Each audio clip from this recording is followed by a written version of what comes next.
¿Podemos brindar con café? ¿Se brinda con café? ¿Por qué no? Salud, queridísimo Walter. Por la conversa que venga. Por lo que viene ahora.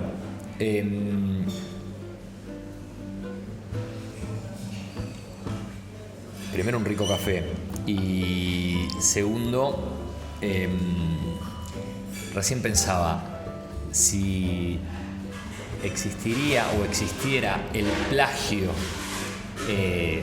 del uso de las palabras o el buen uso de las palabras o como un paciente en su momento o como un entrevistador recientemente reutiliza o pone constantemente en su diaria a una persona, me podrías denunciar por plagio. Bueno, primero, gracias por este rico café. Segundo, ¿de quién son las palabras? Cuando yo hablo, ¿quién habla? Habla mi viejo, habla mi abuelo, habla lo poco o mucho que leí. Con lo cual hay una nueva era de que el concepto de propiedad privada, ¿de quién son las cosas? Así que si hay algo de lo que yo dije que no es mío, a vos te invita a sumarlo y agregarle tu impronta, eso se evoluciona, amigo. No es plagio. Pero el día también, esto, acá en la previa, mientras nos preparábamos, hablábamos también de cómo unir cielo y tierra, ¿no? Nos vamos al aire, a ver qué bueno es esta filosofía de la cooperación y nos apoyamos el uno al otro, pero también tenemos que vivir de algo, también hay un derecho de propiedad. Con lo cual arrancás ya con un tema en el que podríamos hacer doble clic, o no sé en qué vamos a hacer doble clic, porque no sé de qué vamos a hablar hoy, no sé si la gente sabe que no sé de qué vamos a hablar hoy, porque yo entiendo que en tu espacio habrá temas específicos a veces, y a veces simplemente divagar, andar como vago por ahí, viendo que nos trae esta conversación, y al menos así llego yo, como honrando el placer de la conversación. Así que llego acá con ganas no de convencer a nadie, sino con muchas ganas de conversar.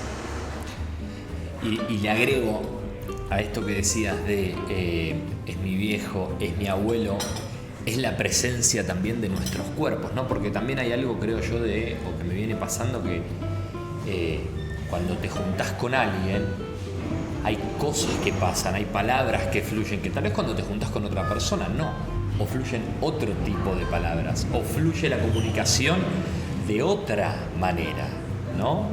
Hay algo del encuentro que tiene un poder que muchas veces invita a ciertas palabras y a cómo se nos impregnan o cómo se nos quedan esas palabras. Te cuento dónde me voy. Dale. Hay algo que me es propio. Mi forma de pensar, mi infancia, mi historia, mi viejo y mi abuelo. Sí, que me es propio. Cómo descansé, lo que tengo ganas, lo que no. Es algo que es del otro, en este caso tuyo. Tu historia, tu impronta, tu deseo, lo que tenés ganas, lo que no. Y el espacio que hay en el medio, invisible, entre lo que me es propio y lo que es del otro, es el vínculo.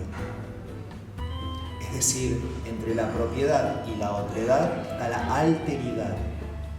Y el vínculo es lo que es posible hoy, en este espacio entre nosotros. Por eso es que no somos un ser humano, somos un siendo humanos, todo el tiempo en movimiento, molecularmente hablando, esotéricamente hablando, energéticamente hablando, con lo cual tiene sentido lo que decís. Mi registro de cómo me voy a sentir con vos hoy va a ser distinto al de ayer. Y mi teoría, que la que comparto con vos, aunque sea la misma que comparto con otro, me voy a sentir distinto. ¿Por qué? Porque hay un otro que hace al vínculo.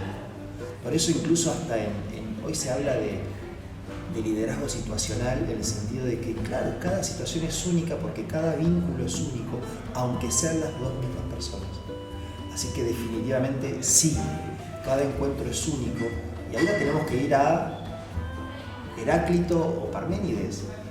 Parménides decía, las cosas son así, punto. De ahí salen los empiristas, los científicos, demostremos el mundo que ahí está, entonces lo describimos y las cosas son así, punto. Y viene Heráclito y te dice, nadie puede bañarse dos veces en el mismo agua. Cada experiencia, cada vez que yo me meto al mar, es distinta a la anterior, porque soy alguien distinto. Occidente toma mucho más, ¿no? El empirista, la ciencia, las cosas son así, punto. Heráclito no dejaba nada por escrito, el tipo decía, yo soy distinto en cada momento de mi vida, o sea que las filosofías más orientales toman este concepto. En nuestra actualidad, incluyendo la inteligencia artificial, no deja de ser una forma sesgada de cómo interpretamos el mundo. Esta forma que yo te digo no es tan empirista, es más vincular, es más que hoy de hecho la ciencia empieza a demostrar, porque la neurobiología, la neurociencia te empieza a demostrar que efectivamente mi cerebro, por el simple hecho de tenerte enfrente, tiene movimiento. Así que mi respuesta es sí. No tenemos ni idea de qué vamos a conversar ni cómo nos vamos a sentir. Definitivamente. ¿Se pueden integrar estas dos bases que acabas de describir perfectamente? Yo siento, no me gustaría hablar de una verdad, no dejo de ser un sesgo también, de acuerdo a mi padre, a mi abuelo, a lo que estudié, dónde nací. Yo siento que tenemos una necesidad de integrarnos. Para bajarlo un poco más a lo concreto, es como integrar el intelecto, la lógica y la razón o el mundo exterior al mundo interior, a lo que siento, a lo que necesito. Unir, como hablábamos la otra vez, los verbos productivos, ¿sí? Producir, organizar, planificar, prever, con los verbos más improductivos, ¿no? Contemplar, sentir, descansar. Pero yo siento que hay una necesidad como de integrarnos, ¿sí? Por supuesto que hay un mundo tangible, concreto, Capricornio, ¿sí? Que necesito que mis hijos coman, me gusta ponerme una remera que me guste, necesito creer que tengo la ilusión del control, saber dónde voy a estar viviendo dentro de un año o dentro de 5 o entre 20, pero también algo que es muy mamífero, muy humano, que es la necesidad de sentirme parte de una manada, de sentirme calmo, de sentirme seguro.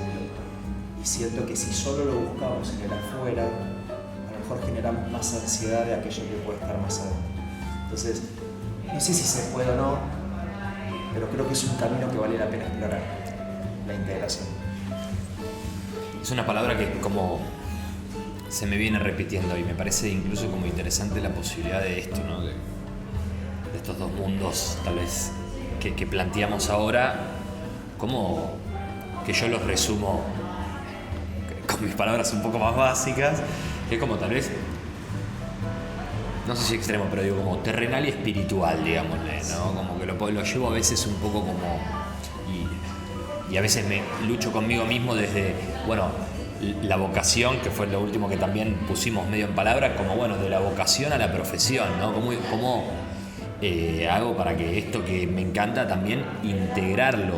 Y ahí un poco también uniendo esta previa que charlábamos, me parece copada la idea de el autoestima, ¿no? Cómo uno mismo se pone precio a uno mismo a la hora de decir, che, bueno, este es el laburo que yo hago y esto es lo que yo considero que vale, por decir, ¿no? Y la dificultad, digo, trayendo el libro, que un poco Pequeño Yo, que es este podcast, como que yo voy uniendo y hilvanando los capítulos, y antes hablaba del derecho de propiedad y del derecho de autor, porque de una manera u otra apareces casi en todo, porque siempre digo, cuando hablamos con Walter, entonces bueno, ¿no? ¿Cómo laburar esa parte de decir, che, ¿cómo le pongo precio a algo que para mí me nace del corazón o tiene mucho sentimiento? ¿Cómo hago para decirle a alguien, che, mira, esto vale tanto, digamos, ¿no? Si yo lo hago desde mi esencia, o llamémosle, ¿no? O habla mi parte romántica, después, como decís vos, después yo tengo que ir y pagar las expensas y no le puedo decir al de la administración, mira, te lo pago con mi esencia. Lastimosamente, pero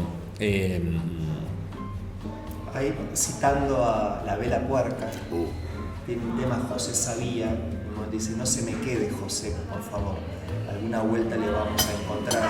Y más adelante dice que la música no es una nota. Si a veces estamos tan focalizados en nuestra nota que nos perdemos un concepto mucho más amplio, es decir, así como la publicidad podría ser una parte muy grande del marketing, el precio es una parte mucho más chica que algo más grande que es el valor. Entonces, yo me atrevería a no hablar del precio, sino de hablar del valor. Y la autoestima, si lo analizamos etimológicamente, es cuánto valor yo me pongo a mí mismo en base a lo que tengo para ofrecer. Si lo pensamos más desde la lógica racional, cada vez que yo ofrezco algo, ¿sí?, está la posibilidad que me digan que sí o que no.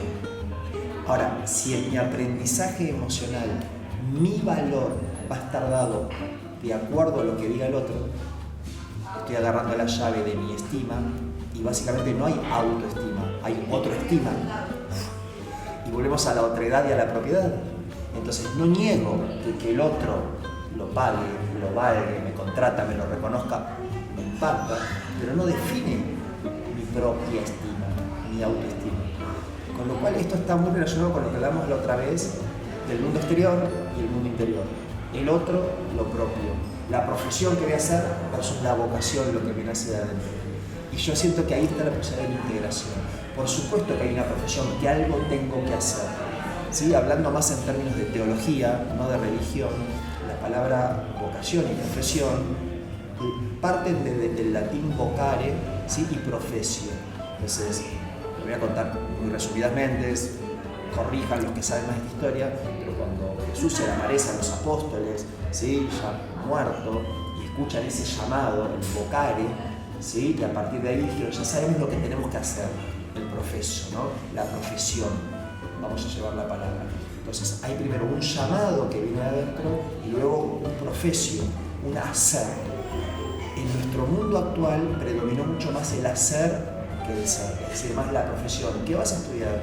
¿De qué vas a trabajar? ¿A qué vas a dedicar? No tanto qué te gusta, qué quieres aprender, qué te mueve, cuál es tu llamado.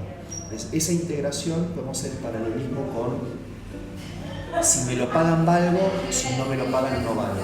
Entonces, por supuesto que me impacta que el otro me lo pague, me lo reconozca y me lo diga. Pero no me define. No venimos de una cultura de la autovaloración. No venimos de una cultura, siendo padres, de la autoevaluación, donde yo mismo detecto qué aprendí y qué no. Es el otro el que le pone valor a mi evaluación. Y eso va siendo una cultura donde pareciera ser que mi valía depende del otro, uniendo los mundos. Y no niego que me impacta, que me encantaría que le guste, pero no me define. De esa integración te estoy hablando yo. No la niego, pero no me define. Hay un ejercicio en abstraerse también, ¿no? O de, digo, justo un poco también vengo como con otra que uno a esta conversación alucinante que es el pedir, ¿no? El miedo a pedirle al otro, el no pedir por el miedo al rechazo. Entonces no es el miedo al pedir, es el miedo... El miedo al rechazo. ¿Okay? Entonces ubiquemos las cosas, ¿verdad? No tengo un problema con pedir, tengo miedo al rechazo. Y no hay que confundir gordura con hinchazón ni mierda con pomada. Digo, que me digan que no necesariamente es un rechazo. No es lo mismo que rehúsen a un pedido que me rechacen como persona. Ahora, mi sistema nervioso no puede distinguir eso si yo no lo tengo distinguido. Cada vez que yo pido, cada vez que yo ofrezco, está la posibilidad que me digan que no. Ahora, si en mi ilusión solo voy a pedir cuando me digan que sí, en realidad no estoy pidiendo. Me estoy asegurando lo que yo ya sé. Entonces me voy a perder de un montón de oportunidades. ¿Me explico lo que quiero decir? Como si nos detenemos racionalmente, si me abstraigo, como decimos, y viene tu hija y te dice, papá, cada vez que yo pido, ¿me pueden decir que sí o que no? Yo sí, por supuesto, intelectualmente lo entendemos, pero si emocionalmente lo detectamos como un rechazo, y nos podemos meter en un tema mucho más profundo que es trauma, por ejemplo.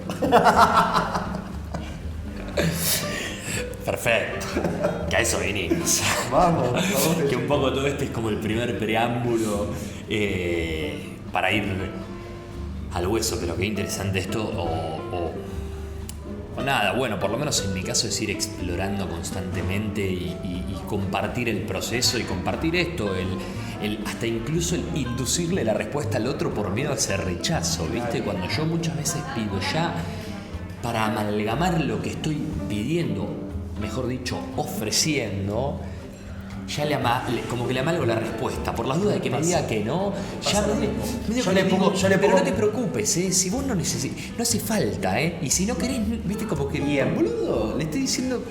Como le pones el múltiple choice. Che, ¿querés venir el sábado a la fiesta? Igual si no querés no pasa nada, lo podemos en otro momento. ¿Por qué ponemos el múltiple choice? Porque si no, me parece el silencio.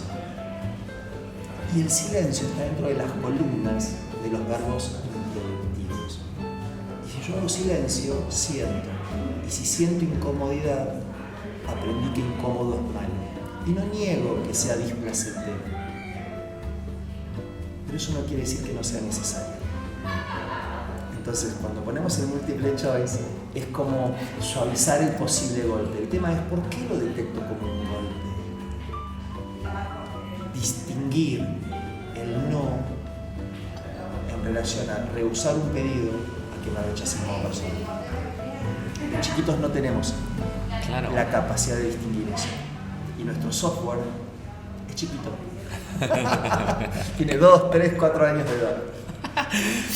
Antes de meternos en trauma, que me parece que está bueno entrar ahí, incluso voy a ir citando también el libro que hablo de un trauma o de muchos traumas que se unieron y que explotaron, digamos, pero dentro de las pocas entrevistas que se dieron este año, hablé con Melina, que ella es especialista puntualmente en crianza, con vos y con Isabel, así como entrevista, digamos, ¿no? Y Melina un poco me planteaba esto me dice, Juan, dentro de mis preocupaciones de crianza, me dice, la crianza es corta, o sea, lo poderoso, digo, después vas a estar toda la vida, es para toda la vida, pero como que el setting de la computadora, donde vos tenés que poner tu atención, donde, digamos, son 3, 4, 5 años, me dice. Después no vamos a negar que hay que... Pero digo, ¿qué pensás de esto que te estoy compartiendo? Que antes también hablaste de esto, digo, te lo traigo porque... nada, lo acabas de decir y lo complemento con lo que dijo Melina. No lo había pensado. Primero me suma a mi ser papá, ¿sí? Que tiene que ver con la perspectiva. El ser humano es el único mamífero que es capaz de observarse como observa el mundo. Como es capaz de subirse al dron y psicoanalizarse, ser introspectivo. Tiene esa capacidad de razonar con cierta lógica, bendita sea la inteligencia al servicio, integrada a lo que siente. Entonces, yo creo que subirnos al dron es lo que nos va a permitir decir, esta nota no es toda la música, ok, que me haya equivocado hoy, o que hoy esté mal dormido porque mi hijo lloraba por fiebre, no va a ser toda mi vida, o que hoy esté en la cresta de la ola porque me salió un proyecto, no necesariamente quiere decir que va a estar todo. Entonces yo creo que a lo que a mí me invita esta reflexión es al hábito de frenar y poner en perspectiva las cosas. Es decir, subirme al balcón y mirarme y entender que la crianza más fundamental es, en promedio, el 2 o 3% de la vida de un ser humano. Con lo cual, claro que vale la pena poner foco en ese 2-3%, porque va a forjar, va a marcar ciertas posibilidades para el futuro y al mismo tiempo, si pifiamos, va a haber un adulto que va a poder retocar ese camino. Así que creo que a lo que a mí me invita o a lo que trato, muchas veces no me sale, es más que buscar ser perfecto, es ser perfectible y educar hijos que el día de mañana puedan decir, de esto de papá lo tomo, esto ni loco, esto de mamá sí, esto no, esto de los abuelos, los haya conocido no, lo quiero y esto no. Es decir, entendiendo que dentro de algún tiempo, que para nosotros es mucho, pero para la vida humana es poco, va a haber un adulto capaz de estar conversando como estamos conversando nosotros, diciendo, esto lo quiero, esto fue traumático, esto no. Para llegar a esas conclusiones hay que hacer un camino de terapia. No necesariamente. No, la terapia no deja de ser una forma de observar el mundo. Yo caigo a veces en la soberbia de creer que porque yo me analizo, porque yo elegí un camino que yo defino introspectivo, digo, ¿y si no hay un camino correcto? ¿Y si no hay un Dios? ¿Y si simplemente era divagar por la vida tratando de hacer lo mejor que puedo? Bueno, podemos elegir qué explicación darnos. Dada la explicación que nos demos, vamos a tener una emocionalidad en un cuerpo y vamos a habilitar o no posibilidades. No me atrevo a hablar en nombre de la verdad, a lo sumo puedo hacerme cargo de lo que creo hoy, que ojalá sea distinto a lo que creo mañana, porque va a decir que hubo movimiento en mi vida, loco, ¿entendés? Qué bueno, depende como lo queramos redefinir, tenemos esta posibilidad. De redefinir constantemente y de la narrativa cambiarla. Escribir la Real Academia Juan Miar. Podés redefinir qué es éxito, podés borrarlo y volverlo a escribir y podés redefinir lo que es fracaso, podés redefinir lo que es trauma. Tenemos esa capacidad con el lenguaje de crear realidad. Para redefinir constantemente hay que implementar el dejar ir, o sea, porque uno puede escribir sobre lo escrito o a veces es mejor primero borrar y después volver a escribir. Dado que la Real Academia Añarra es tuya, vos podés responderte.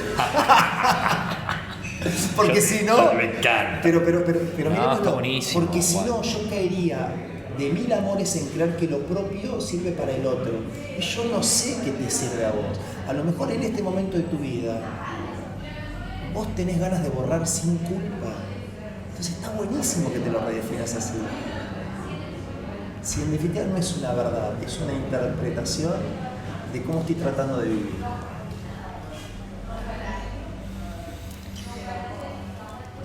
¿Crees en Dios?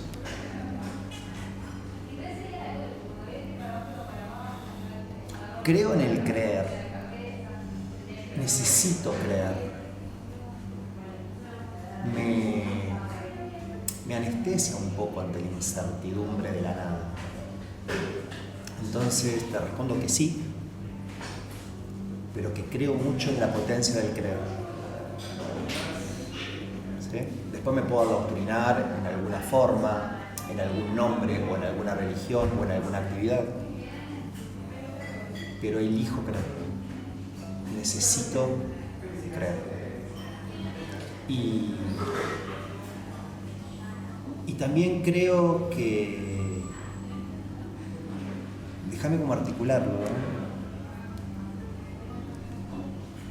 Y también creo que puedo llegar a ser un flor de boludo por creer.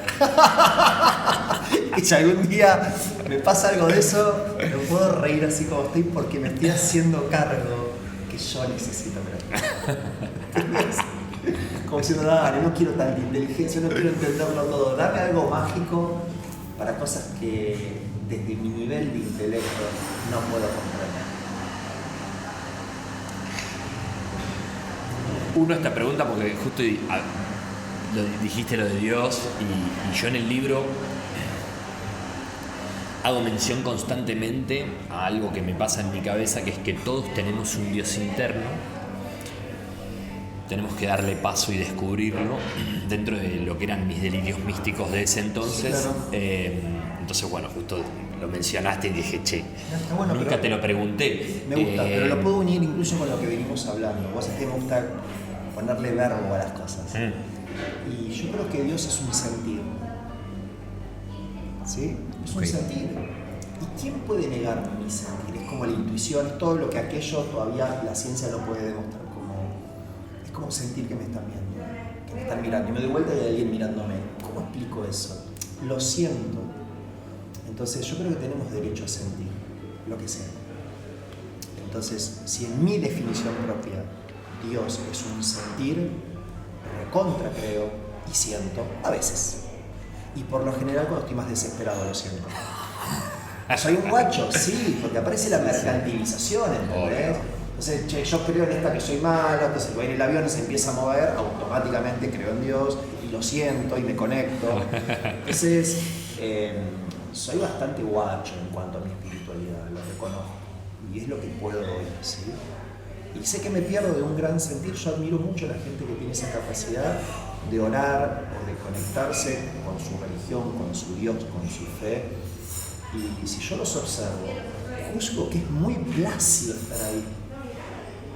Entonces, como articulando la pregunta que hacía mucho que no me hacía, creo en ese sentir porque lo siento, necesito creer, me es placentero y soy bastante tacaño en eso, como es. No es tan bilateral el tema, ¿sí? Es como una relación más paternal, ¿no? Como que está bien que mis hijos me pidan. Tengo una relación bastante de hijo a padre con Dios, y me gustaría también explorarla desde otros lugares relacionales, ¿no? Si tendrías que, dentro de la Real Academia Rodríguez. Walter Rodríguez, Me encanta esto, describirme, ¿qué es la sensibilidad para la Real Academia Walter? La capacidad de sentir, de sensar. ¿Sí?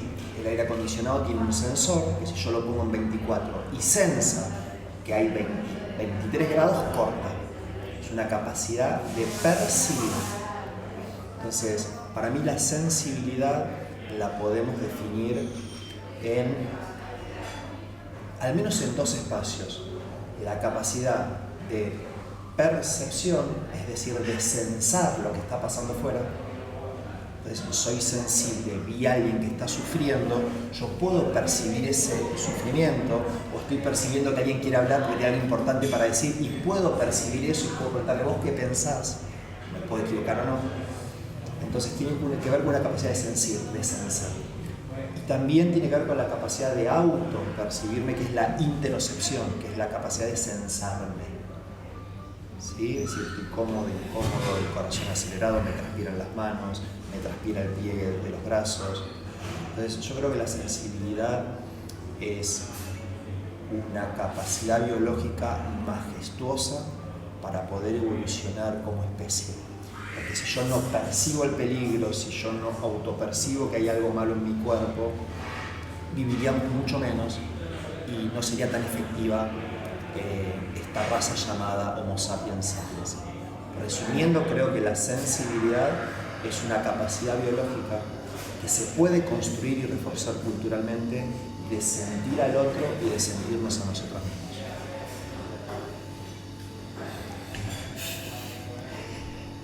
El maestro Walter. Pero es así, es así. Yo ya te avisé lo del derecho a réplica, que lo pueden encontrar en Pequeño Yo. El primer capítulo Emociones con Walter, este segundo más distendido y más encontrándonos.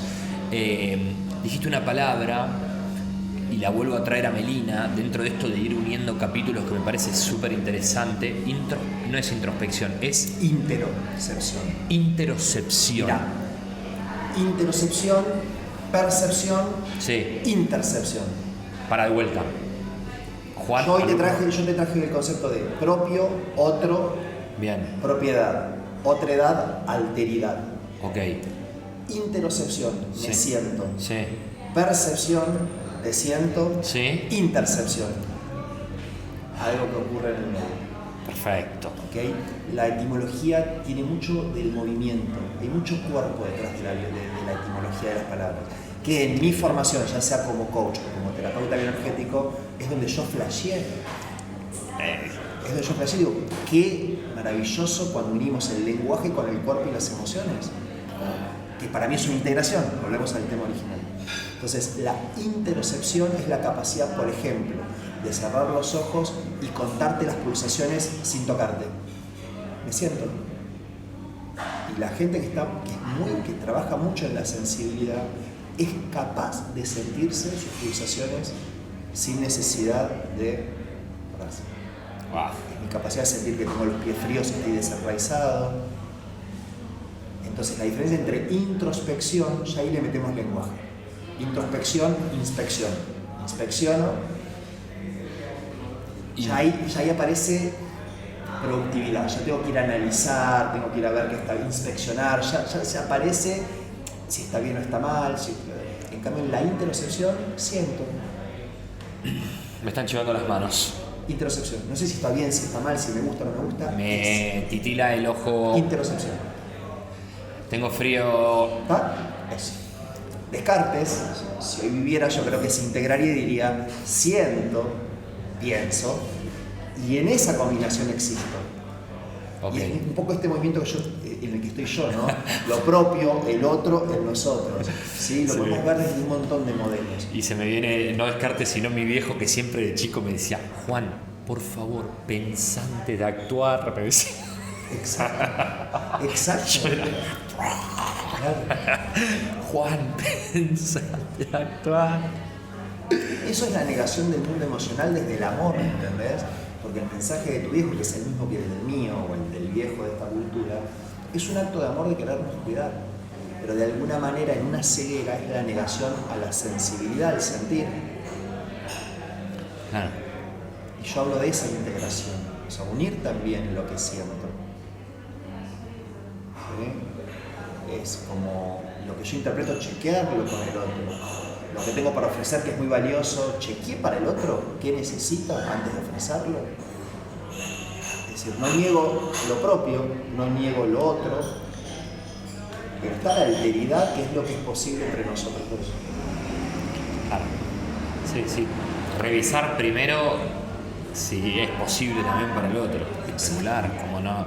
Ahora, ahí entraría bien la empatía, ¿sería la palabra o no? Porque viste que muchos habló como esto de la empatía, de decir, che, o por lo menos como que yo se lo fui asociando, iba a ir por otro lado en mi cabeza, pero esto que me planteaste como que, porque de repente también la palabra empatía como que, viste que hay algo, no sé, esta es una sensación mía de que vamos embarrando las palabras, ¿no? De repente, como todo hoy está tan efímero y tan reutilizado y intensificado al máximo y después como destruido, siento que un poco pasa con algunas palabras, ¿no?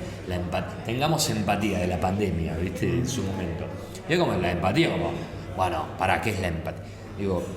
Sí, mira, me lo voy a investigar la palabra, no lo sé bien la Real Academia Española, pero como yo veo la empatía, tiene mucha función intelectual también.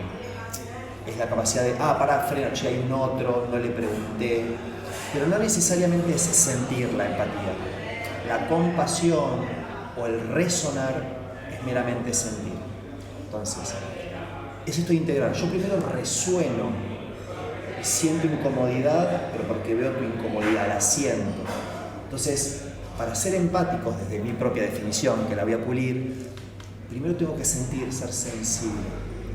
Que a lo mejor, y la belleza de la empatía es que a lo mejor no siento, porque no estoy tan entrenado, porque estoy a 1000, pero sí puedo intelectualmente chequear. Entonces, aguante la empatía, sea sintiendo lo que está pasando o no, porque es la herramienta para darle lugar al otro. Entonces, si somos 10 y los 9 nos ponemos de acuerdo para ir a un lugar, más allá que decidamos irnos, porque la regla era que si en el 80% estábamos de acuerdo lo hacíamos, lo que no quiere decir que yo no vaya a preguntar al otro, che, ¿cómo te quedas con esto? Más allá que yo sienta que está cómodo, incómodo, no, digo, utilicemos el lenguaje al servicio incluso de lo que tal vez no soy capaz de percibir. Hay algo ahí de el cómo, ¿no? Claro, totalmente. Que reutilizando constantemente tus palabras, yo me acuerdo perfecto una vez charlando con Walter y incorporando también a ustedes que están ahí acompañándonos en este encuentro, que yo te propuse algo y vos tu respuesta no fue tan como amorosa, tan clara, que yo lo sentí como una potencia para mí. Algo que yo te estaba proponiendo y que terminó siendo como, espera Juan, y vos me lo dijiste como, che, mira, hoy mi tiempo es finito, esclarecí un poco para dónde, cómo, y cómo ese supuesto no puede ser un poder para el otro. Qué bueno. Bueno, unir a lo que veníamos hablando antes, no siempre uno es un rechazo. El no es del otro, no me es propio. Eso también es empatía. No niego que me impactó, que me hubiera gustado que me diga que sí. Pero, hey, hay alguien más aparte de mí, de mi dolor, de mi trauma. Digo, hay un otro que anda a saber porque dice que no. Entonces no es lo mismo desde sentirme rechazado que desde la curiosidad de por qué o no. Es un tema de emociones. Aparte que las emociones nos predisponen a la acción. Si yo lo tomé como un rechazo, y posiblemente dejo de escuchar porque me conecto con mi dolor. Ahora, si me impactó y me jodió y no me gustó, es legítimo, pero tengo curiosidad y puedo abrir una pregunta y puedo chequear, y hasta ahí llega mi poder. Después si otro me dice la verdad, me macaneó, no se atrevió a decírmelo de frente y me dijo, no, ando ocupadito, después nos vemos. Bueno, yo no lo controlo eso, pero sí poner foco ahí sí, en lo que me es propio. Entonces, fíjate cómo vos estás trayendo dos ejemplos que por ahí en algún momento de tu vida te cuesta un Perú pedir algo por el temor a que si me dicen que no, sentirme rechazado, tengo otro registro atrás que me dijeron que no y eso a mí me abrió posibilidades. No, y en un momento en el que me parece que esto, ¿no? Lo dijiste antes, el 80% dijo sí, vayamos para este lugar y el otro 20% tal vez no, y eso no quita que uno pueda acercarse a ese 20% y preguntarle, che, ¿qué te genera esto, ¿no? E integrarlo de vuelta, ¿no? Como hay algo de esta palabra, yo jodo con la política a veces, ¿no? Que me gustaría, digo, jodiendo muchas veces, y digo, el partido se llamaría el partido integrar, como integrémonos, como que si no hay una integración, creo que es muy difícil poder encontrar una armonía. Digo, por fuera de que no siempre van a hacer las cosas como uno quiere o como el otro quiere, pero en esto integrar como el vocabulario, incluso como una herramienta de bajar, no los decibeles, pero como bajar la tensión, ¿no? Es un tema de semántica. Lo opuesto a integrar es desintegrar. Es muy difícil cualquier sistema que sea sustentable en el tiempo si está desintegrado. O sea, ¿qué te es más fácil a vos sostener? ¿Una pieza que esté integrada o que está desintegrada? O sea, la integración, esto es un tema de semántica. Aceptar no es aprobar, respetar no quiere decir que no te denuncie. Digo, pueden convivir las cosas, puedo estar no de acuerdo y decirte buen día. Es una posibilidad. Entonces yo creo que el desafío de nuestra generación es empezar a distinguir que desacuerdo no necesariamente es conflicto o violencia, que sea la mayoría no necesariamente quiere decir que sea lo mejor, porque de acuerdo a lo que hizo la mayoría y el mundo tiene bastantes heridas también. Entonces no digo que no sea un modelo lo que haga la mayoría, pero no debería tal vez ser el único modelo, o que porque es la mayoría es que es lo correcto. Que sea la mayoría puede hacernos tomar una decisión, pero no quedarnos que porque es la mayoría está bien. Y esa es la invitación constante a censar sensibilidad. Yo creo que es un tema de semántica y que es re importante que hablemos de política también. Y política tiene que ver con la polis. ¿Cómo organizamos la polis? ¿Cómo en tu casa, en tu hogar hay política? ¿Cómo se organiza la familia? ¿Cuál es tu red de apoyo cuando no puedo quedar a tu hija? Entonces se necesita hablar de esto sabiendo que hay que tomar decisiones, que estoy convencido, no quiere decir que mañana yo pueda ver algo que no estaba viendo. Creo que tenemos que redefinir el concepto de lo que es política. Que es, ¿cómo nos organizamos como manada? Hacia ahí me fui. No, y está bueno. ¿Y por qué tenemos miedo a plantear una idea de cómo organizarnos como manada? Creo que es tal el umbral de violencia al que llegamos. Me pasaba que tengo muchos colegas chilenos, acaba de haber elecciones en Chile, y yo veía con la libertad que se expresan en las redes sociales y en general la poca agresión que hay entre ellos, porque yo dije, wow, qué coraje para expresarse. Yo no sé si el coraje, en definitiva, es que no están en una cultura donde si vos te expresas recibís tanta violencia. Y yo muchas veces no me expreso por miedo a ser agredido, a que mi imagen pública no sé cuánto. Entonces creo que en este silencio que se acaba de hacer en este lugar, que está bueno empezar a recuperar la posibilidad de expresar mi opinión, que no es una verdad. Propiedad o real, es mi punto de vista. Entonces cuando yo me empiezo a entrenar en el arte de mi punto de vista, a lo mejor empezamos a crear una cultura donde empieza a estar un poquito más abierta, que a pesar de que tengo un punto de vista y que estoy convencido, no quiere decir que no haya un punto ciego que no estoy viendo, por eso te escucho, que hay un otro que piensa distinto, que sienta distinto. Yo creo que es necesario hablar de política. Y lo uno un poco por donde viene como la charla, ¿no? Que es esto, me distrajo un segundo, pero como esto del integrar de vuelta, de decir y de poder cambiar el discurso, porque no cambiar el discurso, pero poder un día decir, mira, a mí con esto me pasa esto, y al otro día decir, pará, a mí no me gusta todo de esta persona, a mí hay dos cosas que me parecen que están interesantes, y no por eso, la famosa esta palabra que ahora también está de moda en tendencia, que ojalá un día se rompa, que es esta polarización, que es, bueno, si dijiste la palabra león dentro de todo lo que está, o la palabra cuca dentro, ya está, ya se bloquea todo tipo de idea y va directamente hacia un encasillamiento de no lo escucho. Pero yo te quiero proponer algo, y si dejamos de mencionar esto para no alimentar eso, sí. Digo, me explico, porque a veces, en fan de decir que para mí está mal, estoy hablando de eso y estoy alimentando el mismo sistema. Digo, eso es un cambio de paradigma. Sí. Porque lo que hablamos no es mío, lo vengo escuchando y replicando. Digo, cuando vos decís, repito. todo el tiempo estamos plagiando. Entonces, un nuevo nivel de conocimiento implica hacernos nuevas preguntas. Y si hacemos un pacto y no hablamos ni de partidos políticos por un rato y vemos qué nueva conversación puede darse, si hablamos de la ciudad, de la polis, la que sea, el club, la radio, la familia, un país, no importa, y nos escuchamos, ¿cómo lo abordarías vos? ¿Cómo lo abordaría yo? Si ponemos nuevas reglas para conversar, ¿por qué ponemos reglas para un trabajo y no nos ponemos reglas para conversar? ¿No sería un poquitito más sano conversar si antes de empezar a hablar, que vamos a tener emociones, vamos a ser sensibles, nos van a pasar cosas, por lo menos hacemos un acuerdo de reglas? Entonces, no digo que no sigamos haciendo debates presidenciales, pero estamos poniendo foco en qué reglas vamos a tener. Ese es el contexto que yo creo que está desintegrado del texto. Necesitamos más contexto antes de ir al texto, porque eso hace el vínculo, que aparte que el vínculo es lo que es posible entre vos y yo hoy, en esta mesa, en este café. Hablando de integrar, traje yo la palabra trauma, otra vez intercambiábamos audios y planteamos que es bueno hablar un poquito de esto. Primero, quisiera hablarlo no en términos terapéuticos, ¿sí? Porque no tengo la expertise suficiente y tampoco tengo el interés de llevarlo a cabo. Pero la Real Academia Española habla de que un trauma es un choque emocional, ¿sí? Y me gustaría trabajar con ese concepto. ¿Sí?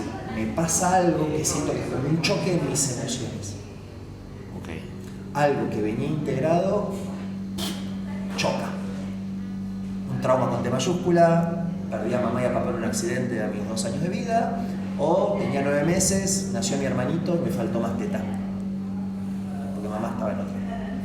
Es un choque emocional para mí que en la forma que impacta en nosotros es que es tan difícil de sostener ese sentir que si no me ven, si no me abrazan en eso, si no me dejan expresar ese choque emocional, la neocorteza, el cerebro dice, esto es demasiado, tú desconectate.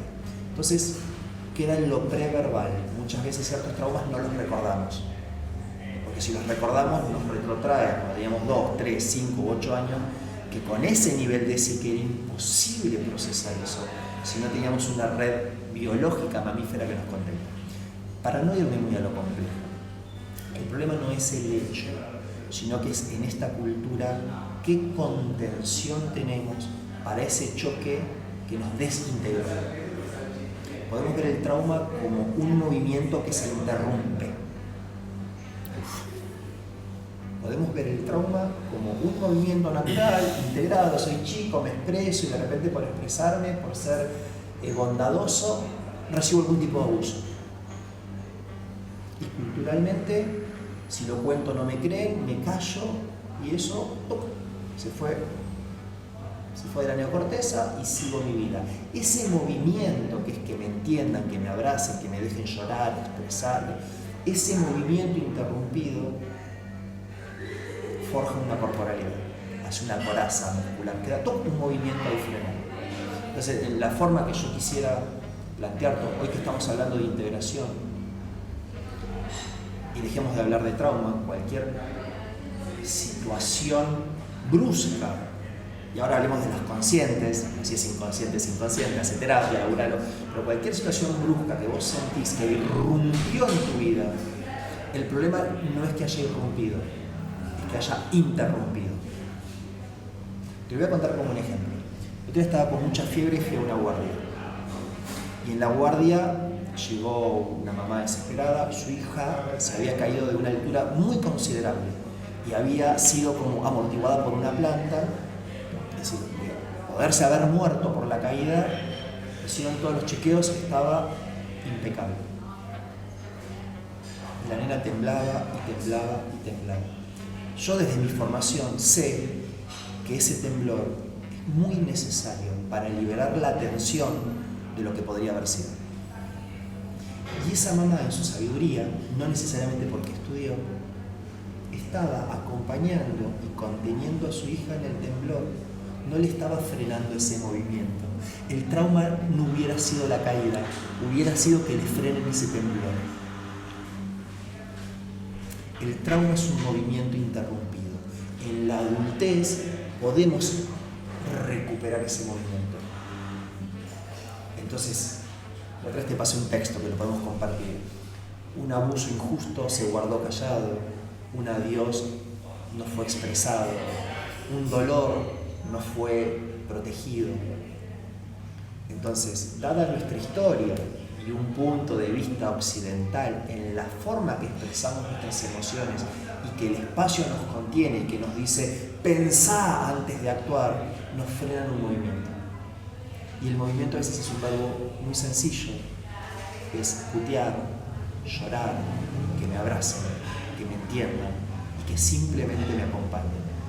La mejor forma de acompañar a alguien en un trauma, en una situación, es no hacer nada y simplemente estar. Hay un poema muy bonito que a mí me gusta que dice: no digas nada, no preguntes nada, cuando quieras hablar quédate mudo, que un silencio sin fin sea tu escudo y al mismo tiempo la perfecta espada.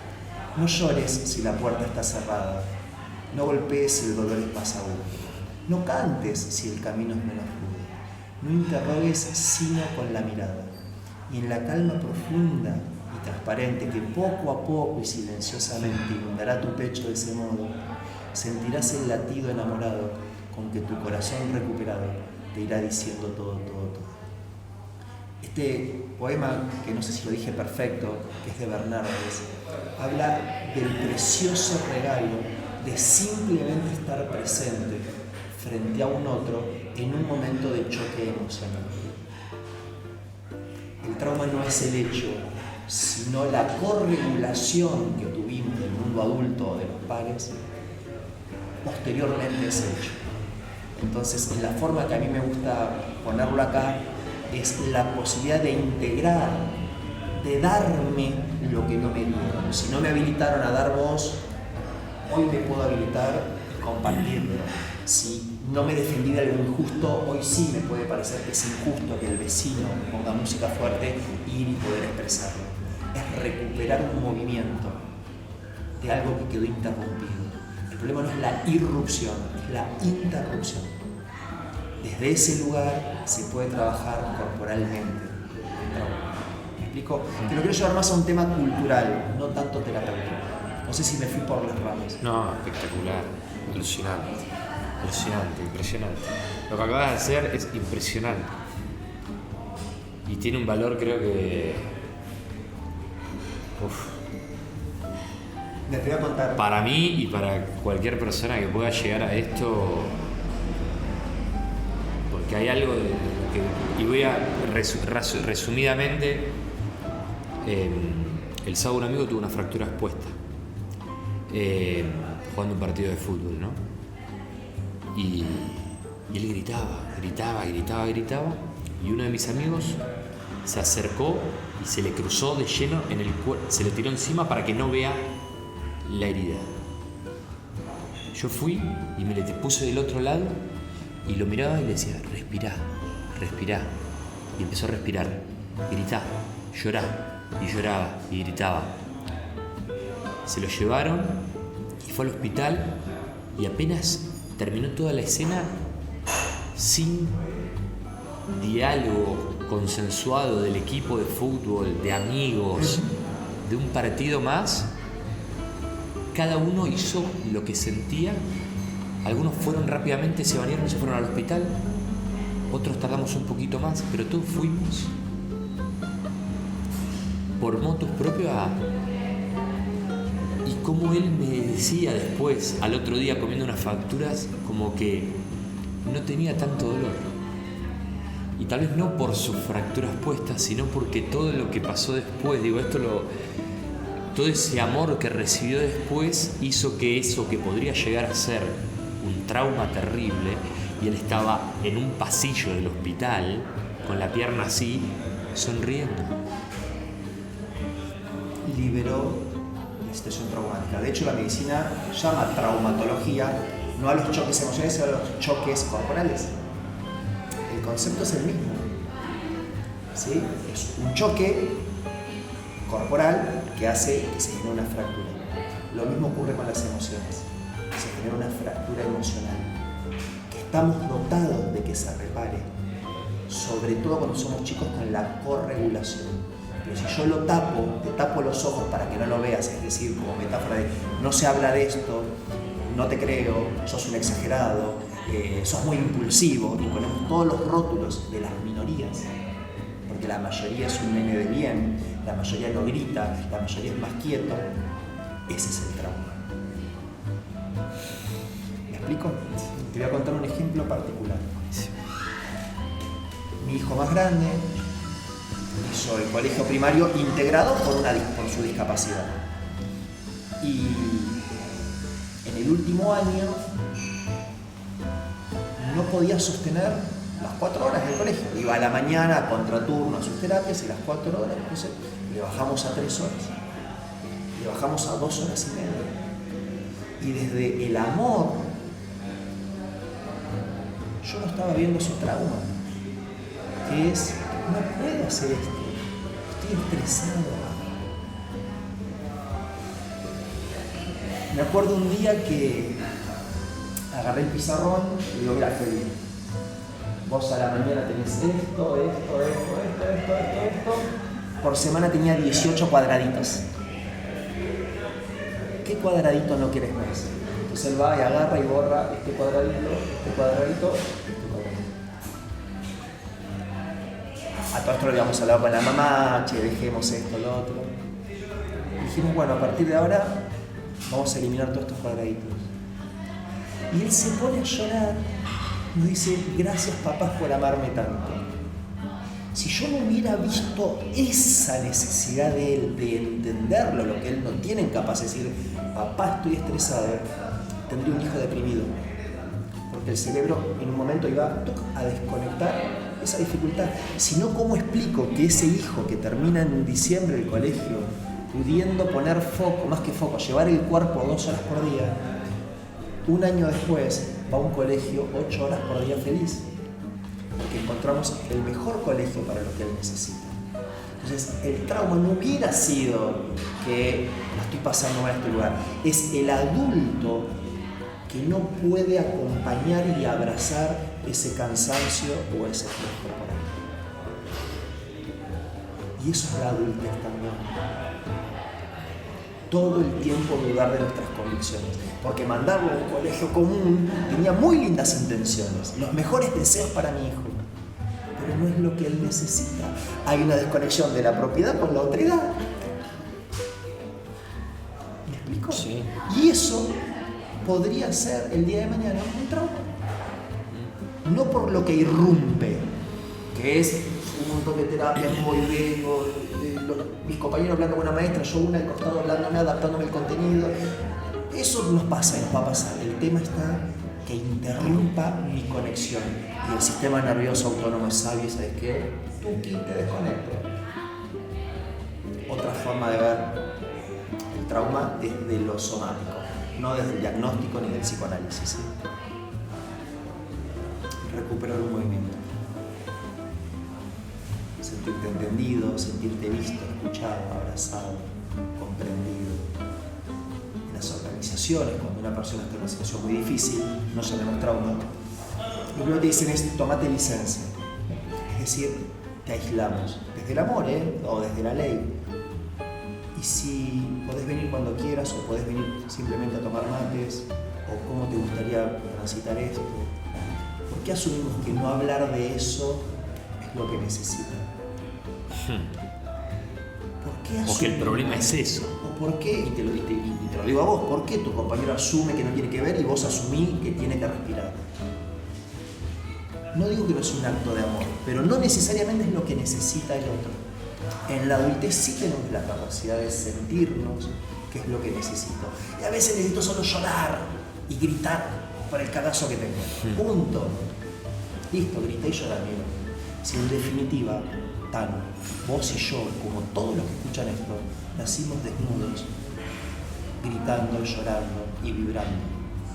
¿Qué es lo que hace que después queremos tapar con ropa, literal o metafórica, lo que sentimos? Eso puede ser un trauma. Frenar ese movimiento.